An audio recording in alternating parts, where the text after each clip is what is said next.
Canal del Congreso y CESOP.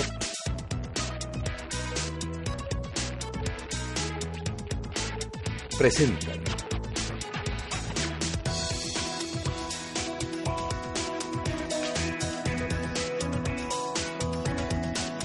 A Fondo.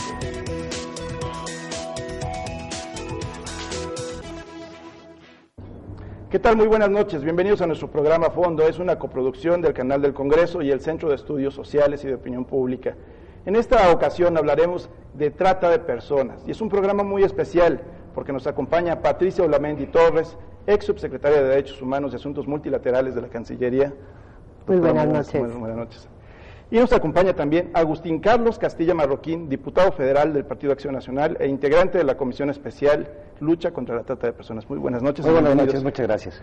Para abrir boca y para la gente de nuestro auditorio del Canal del Congreso, quisiera preguntarles, ¿qué es la trata de personas?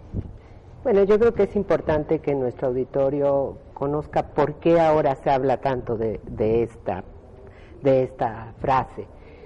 Creo que lo más importante es destacar que la trata de personas es una conducta infame, yo diría que miserable, cuyo objetivo es convertir a las personas en mercancías, con las que se puede cometer cualquier cosa, entre otras la explotación, que puede ser sexual, laboral o incluso la extracción de órganos vitales. Entonces es importante que quien nos escucha entienda que cuando hablamos de trata de personas es someter a alguien, obligarlo, dedicarlo a la explotación y finalmente convertir a esa persona en un esclavo. Por eso se dice que la trata de personas es la esclavitud moderna.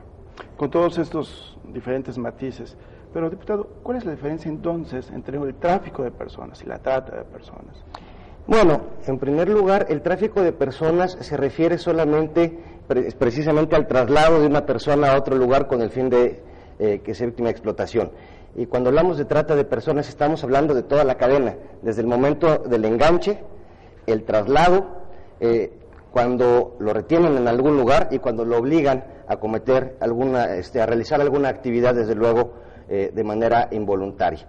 Estamos hablando, como bien lo decía la doctora Patricia Olamendi, principalmente de explotación laboral sexual o de tráfico de órganos. De tráfico de órganos. Pero ¿por qué ha subido tanto este tema ahora en la agenda política y la agenda mediática? ¿Por qué la trata sale como uno de los principales problemas del país? Porque, bueno, la sociedad en general pensamos que estas formas de esclavitud, si se puede llamar de esa manera, habían sido abolidas. Sin embargo, hoy nos topamos con esas conductas.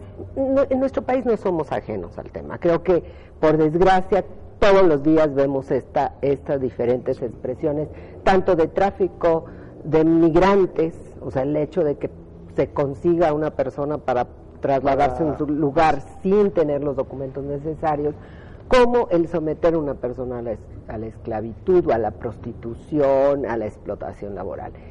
Hoy en día hablamos de esto porque son conductas que pensamos estaban fuera ya de la realidad, lo vemos, pero también son conductas que se hablan porque ahora el crimen organizado, además de traficar con armas o con drogas, cada día más lo hace con las personas.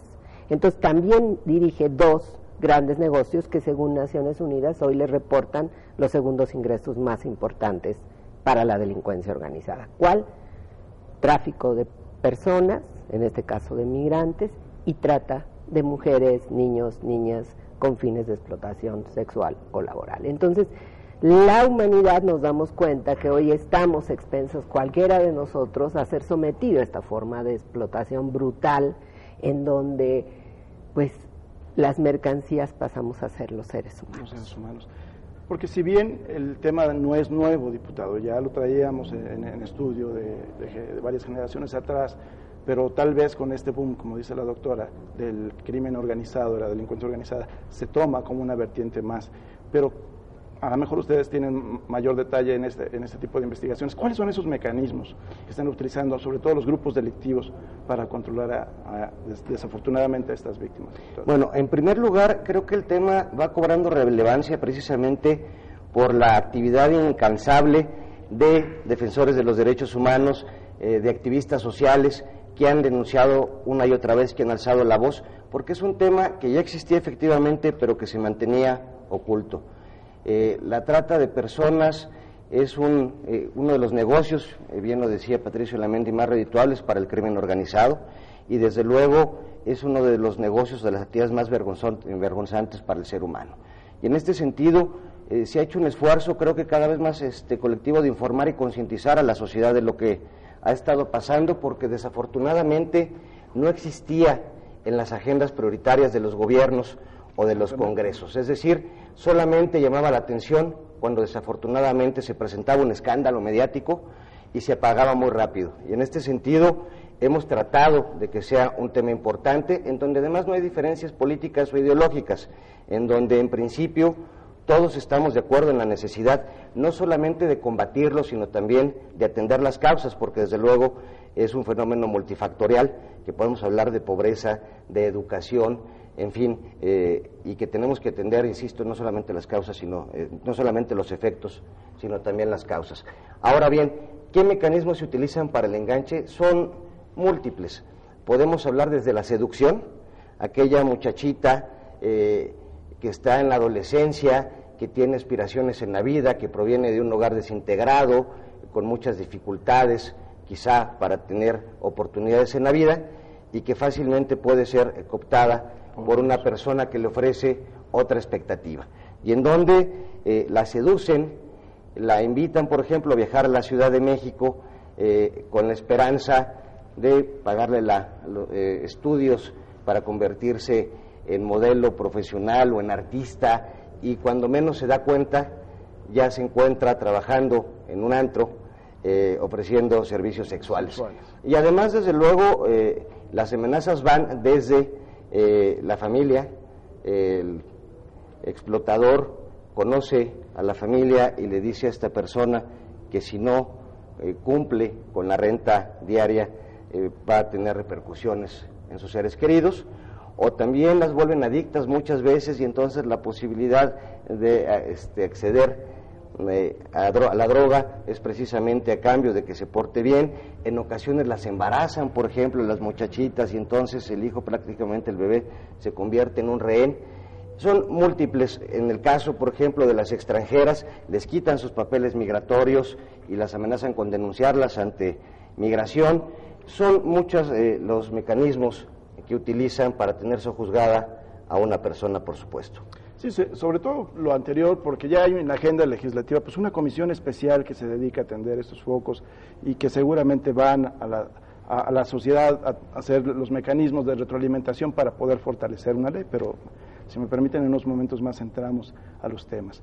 Pero, doctora, ¿qué mecanismos cuenta, diputado, qué mecanismos cuenta el legislativo, el gobierno federal, el Estado mexicano, para saber la real situación de trata en México? ¿Tenemos indicadores en el país que nos permita ubicar perfectamente, hasta geográficamente, el problema?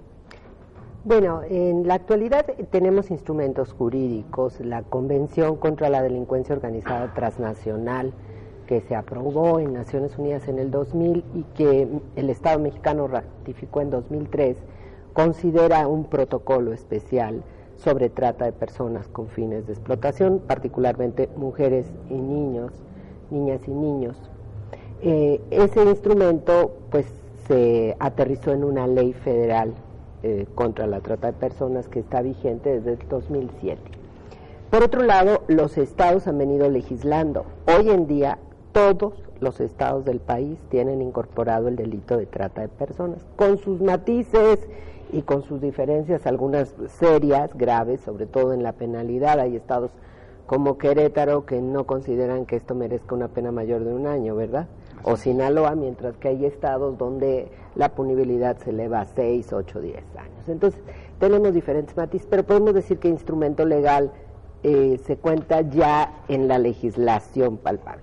Política pública está la Comisión Intersecretarial, creada por el mismo mandato de ley, que es la instancia que debe de generar política pública.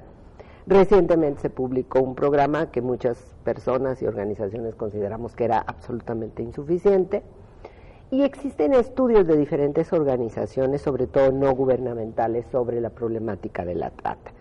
Yo particularmente participo en una organización donde realizamos algunos de estos estudios para conocer qué pasaba con las víctimas y qué ocurría y quiénes eran las víctimas, porque también existe realmente la trata, quiénes son las víctimas, qué pasa, cómo se enganchan o cómo las tienen los tratantes. Y por otro lado, otras organizaciones han generado algunos indicadores para conocer cuál es, lo que decía el diputado Agustín, cuál es la situación de las mujeres, cómo se enganchan, porque es un delito, y hay que decirlo, que particularmente afecta a mujeres, niñas y niños. ¿Por qué? Pues porque tienen un nivel de vulnerabilidad provocado por las condiciones sociales, económicas, culturales en nuestro país. Mientras se siga discriminando a las mujeres y maltratando y a los niños y las niñas, pues tenemos esa situación de vulnerabilidad. Y obviamente existe, no tenemos hasta ahorita un panorama, yo diría, general de lo que ocurre. Creo que todavía tenemos mucho este trabajo creado sobre todo por organizaciones no gubernamentales, que es extremadamente valioso. Yo diría que las organizaciones no gubernamentales y el ámbito internacional van como más rápido y el gobierno va un poquito más lento con respecto a las respuestas, ¿no? Entonces, incluso organismos internacionales han hecho estudios en México y hoy sabemos que nuestra frontera sur y norte son terriblemente vulnerables a la trata de personas. Sabemos que Chiapas es un paso fundamental, pero también sabemos que Tamaulipas es un lugar para fuera de México, en donde las mujeres son explotadas y son vía esos llevadas a otros lugares. Pero creo que nos falta realmente en el país dar un seguimiento mucho más en serio de las denuncias que se presentan en el ámbito penal, que ahí es donde yo siento que hay todavía un largo camino que recorrer, a pesar de que hay una instancia que se encarga, una fiscalía de este tema, pues creo que esa fiscalía pues finalmente no logra aglutinar ese trabajo general. Entonces, yo diría que tenemos mucho conocimiento del tema vía no gubernamental, poco trabajo gubernamental en el tema, lamento decirlo, pero así es, poco trabajo gubernamental, y requerimos generar un nuevo impulso, porque lo que sí está todos los días presente en nuestro país es la denuncia acompañada de la terrible impunidad que se da en estos casos. Entonces, eso va generando esa impunidad como un clima favorable para que estas conductas de explotación sexual sigan siendo conductas que se sigan utilizando. Pongo un ejemplo, quiero poner. En nuestro país, el abuso sexual contra niñas y niños está prácticamente sin penalidad. Hay estados que le dan días a meses. Este es un caldo de cultivo, porque si yo sé en un estado, que en mi estado, el abuso sexual contra niñas y niños no sufrirá, por lo tanto, una sanción, pues entonces es un caldo de cultivo apto para la trata. ¿Por qué? Porque esa niña o ese niño yo lo voy a utilizar en actividades relacionadas con la explotación sexual, ya sea videos de pornografía, entrega en algunos lugares, de diferentes situaciones. Entonces, tenemos como que ver el fenómeno en su integridad. En México, por ejemplo, existe todavía el rapto en 12 estados y se le dice aquel que rapte a una con fines, dice, fíjate nada más, para satisfacer un deseo erótico sexual o para casarse. O sea, a partir de los 12 años tú te puedes llevar una criatura y puedes decir que querías satisfacer tu deseo erótico. El rapto es una figura que la considera la legislación internacional como trata de persona. Sin embargo, en México les decimos, pues si se casa, ¿no? Entonces, ya generas otra forma de trata de personas, que es precisamente matrimonios de niñas. Fíjate nada más, o sea, entonces tenemos que ver esto de manera integral. Pero, diputado, la problemática está muy evidente.